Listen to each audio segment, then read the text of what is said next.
മൂവാറ്റുപുഴയ്ക്കും പിറവത്തിനുമിടയ്ക്കുള്ള പാമ്പാക്കുട എന്ന ഗ്രാമത്തിൽ ജനിച്ചു.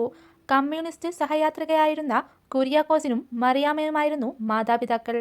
കലാമണ്ഡലത്തിൽ ചേർന്നു കുറച്ചുകാലം നൃത്യം അഭ്യസിച്ചു. മുന്തിരിച്ചാറിൽ കുറെ കണ്ണുനീർ നായിക ട്രീസിയുടെ വേഷമായിരുന്നു ആദ്യം ചെയ്തത്. പിന്നീട് KPCL 15 വർഷത്തോളം പ്രവർത്തിച്ചു.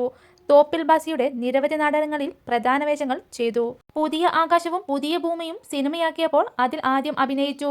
മുടിയനായ പുത്രൻ, അമ്മയെ കാണാൻ, അധ്യാപിക എന്നിവയാണ് മറ്റു ചിത്രങ്ങൾ.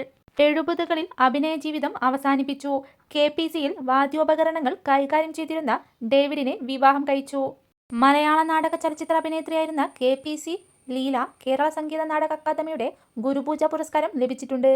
രൗദ്രം എന്ന ചിത്രത്തിലൂടെ അഭിനയത്തിന് 2018-ലെ കേരള സംസ്ഥാന ചലച്ചിത്ര പുരസ്കാര ജൂറിയുടെ പ്രത്യേക പരാമർശം ലഭിച്ചു.